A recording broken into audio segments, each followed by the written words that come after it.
Hello ladies and gentlemen, it is a pleasure to see you again in today's news program. Here, we and you will share and interact with the latest news and hottest events that are of interest to the public at home and abroad. Details will be available shortly. After being removed from the post of Prime Minister by the Thai Constitutional Court on 29th, the role of Ms. Paetongtarn Sanawa in the Philai Party is being questioned. In this context, Ms. Paetongtarn has affirmed that she will continue to take on the leadership position of the Pheu Thai Party and prepare for the upcoming election campaign. Bangkok Boss newspaper quoted Ms. Paetongtarn's statement at the weekly meeting of the Pheu Thai Party Executive Committee, mentioning that her father, former Prime Minister Thaksin Shinawatra, was sentenced by the Supreme Court to return to prison to serve a one-year prison sentence. Ms. Paetongtarn then said that Thaksin is still in good spirits and accepts the court's decision, and affirmed that he was the one who encouraged her to return to lead the Thai party to strengthen the party's position in the future. The meeting of the party executive committee chaired by Ms. Paetongtarn then focused on preparations for the upcoming election, including selecting the party's candidates for the House of Representatives. Accordingly, FILE is contacting former ministers and key figures to contribute in the election strategy. It is expected that by mid-October, Pheu Thai will have a total of 400 candidates for the constituencies. According to the Bloom News site on September 9, the new Prime Minister of Thailand Andutan Shivayakan has just announced a declaration of assets with a total estimated value of $124 million, equivalent to 3.9 billion VND as required for government officials. Of this, he owns 3 private jets, 2 yachts, a luxury real estate in Bangkok along with more than 1.09 billion VND, about $34.5 million in cash and deposits in more than 20 bank accounts. In addition, the new Thai Prime Minister also has investments worth about 655 million baht, about $20 million, an income of more than 1.8 million baht, equivalent to $55,000 last year, along with many other valuable assets such as land use rights certificates, 4 luxury cars, 22 watches, 24 amulets and 11 rare Benzerong ceramics from the 13th century that were once made for the royal family. As the leader of the 3rd largest party in the Thai parliament, Mr. Annan was elected Prime Minister on 0 months after the Constitutional Court ousted the former Prime Minister under the Zawatcha Decree for ethical violations. On 7 months, King Maha Vajiralong of Thailand approved Mr. Annutin as the country's new Prime Minister. This approval paves the way for the formation of a cabinet and the presentation of the agenda to the Assembly, a mandatory procedure for the new government to officially take office. To gain support from the People's Party, the largest force in the National Assembly, Mr. Annutin pledged to dissolve the National Assembly within the next 4 months, thereby paving the way for a new general election and calling for a referendum on constitutional amendments. According to analysts, the royal background and extensive political connections have helped consolidate the position of the new Thai Prime Minister, even surpassing the leaders of the military faction. Although he denied any involvement in the new Senate election last year, it is estimated that up to 75% of the elected senators are directly or indirectly related to him or the Pheu Thai Party. With a huge fortune and significant political influence, Mr. Annutin is currently considered one of the most powerful figures in Thai politics. On October 10, the American Chamber of Commerce in Shanghai, AMCHA Shanghai, released a survey showing that nearly half of American businesses have redirected planned investments in China to other regions over the past year. This is the highest level on record. The AMCHA CHAM survey was conducted from October 19 to June 20, following the escalation of the US-China trade war and the temporary lifting of some tariffs in mid-May. Last August, the two sides agreed to extend the trade truce by 90 days until mid-November. Mr. Aaron, chairman of AMCHA Shanghai, emphasized that 90 days is too short a period for businesses, noting that supply chain planning requires a long-term vision. At least we're not facing higher tariffs right now, but the problem is not going away, Rang added. According to the survey, 47% of the companies that were exempted have shifted their investments away from China, with Southeast Asia being the preferred destination. This is the highest percentage since the question was included in the survey in 2017. The Indian subcontinent, including Bangladesh, ranked second on the list of destinations, while the US and Mexico ranked much lower, as President Donald Trump has repeatedly called on companies to bring manufacturing back to the US, while criticizing Apple's plans to expand production in India. Some companies, especially in the high-tech sector, have also announced notable investments in the US domestic market.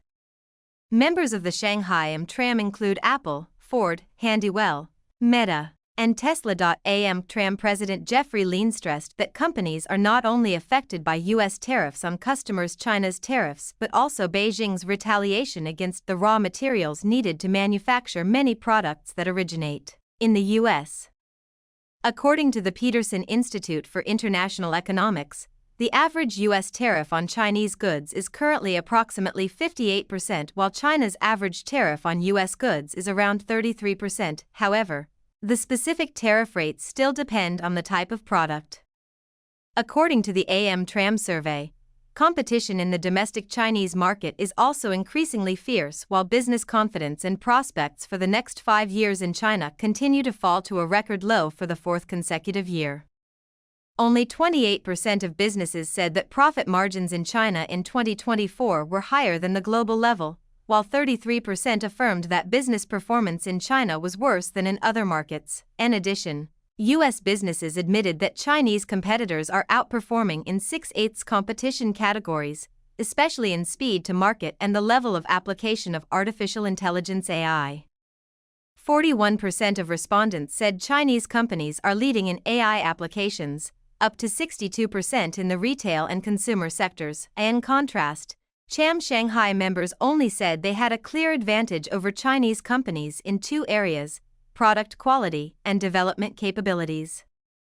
Although the short-term outlook is pressured by trade tensions and concerns about a Chinese economic slowdown, many businesses noted a marked improvement in the regulatory environment. Nearly half, about 48%, said the regulatory environment in their industry has become transparent, up sharply from 35% in 2024.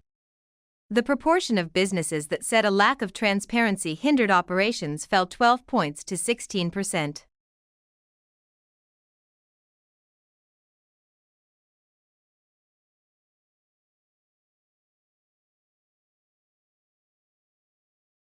On September 9th, AFP reported that 117 South Korean women had filed a lawsuit alleging they were forced to work as comfort women in brothels for U.S. soldiers stationed there from the 1950s to the 1980s.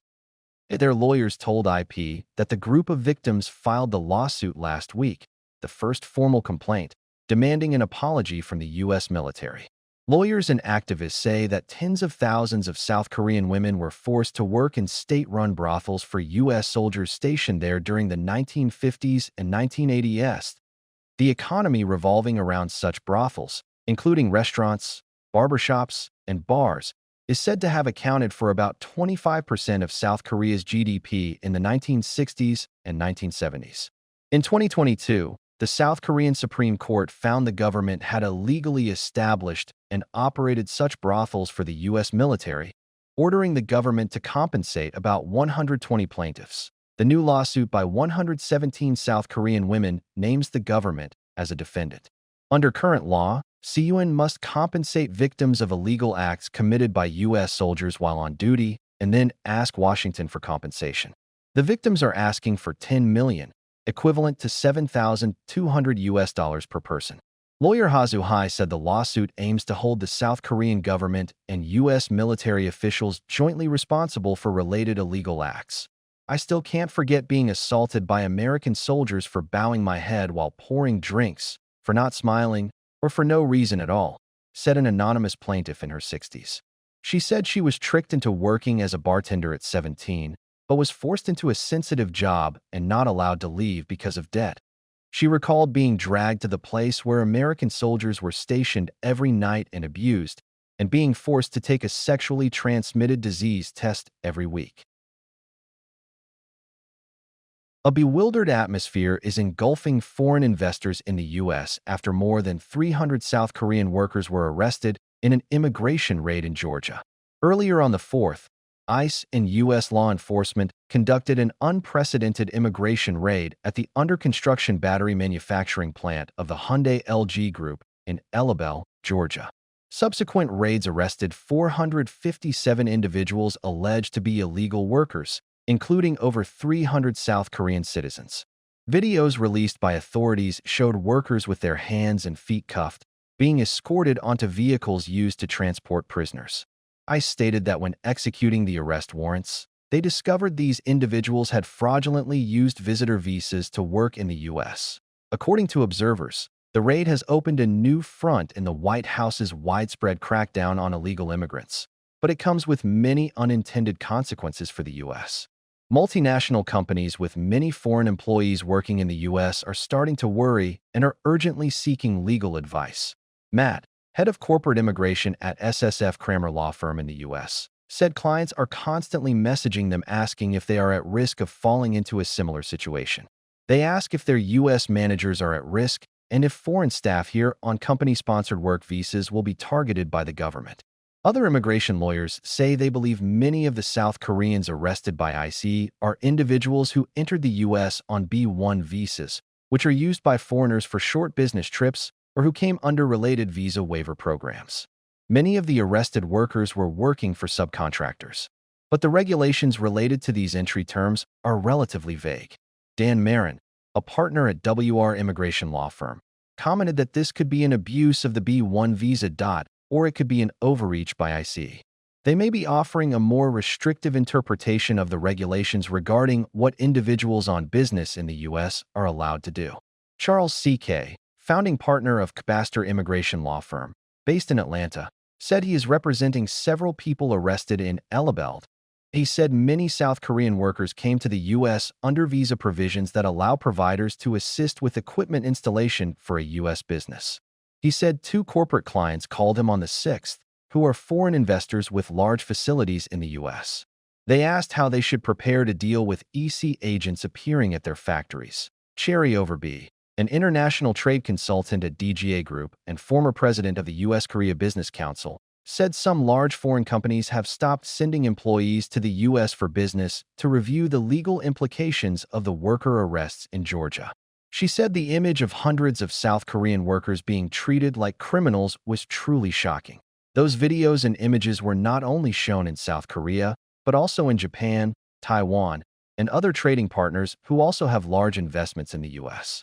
In an interview with CNN on the 7th, Tom Mann, an immigration policy advisor to President Donald Trump, announced that the administration would conduct more such workplace raids in the future. He further noted that intentionally hiring illegal foreign immigrant workers is lowering the wages of Americans.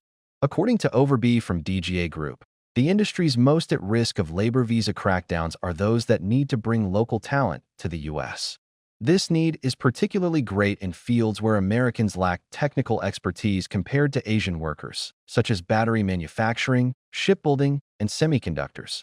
Taiwan's Semiconductor Manufacturing Company, TSMC, the world's largest chip manufacturer, said it would spend billions of U.S. dollars to build 6 fabrication plants, 2 advanced packaging facilities, and a research and development center in Arizona. Those familiar with TSMC's operations said the raid on the Hyundai LG factory was considered an isolated case and they believed they were not at risk of similar crackdowns.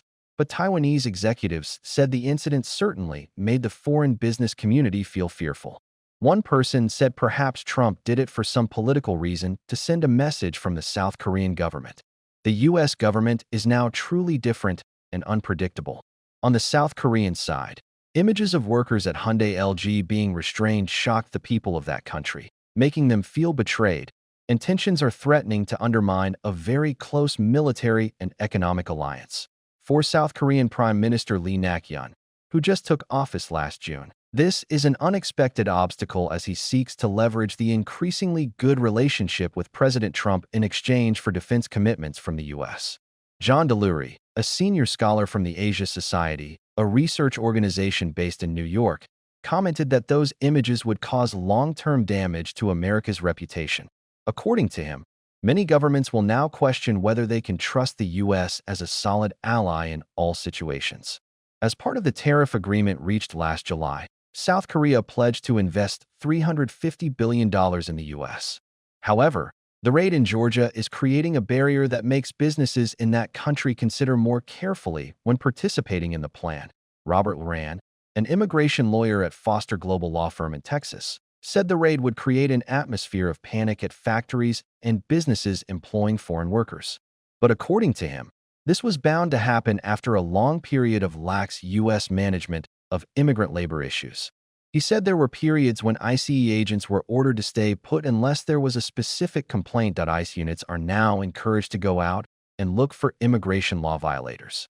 Frankly, they have a lot of targets.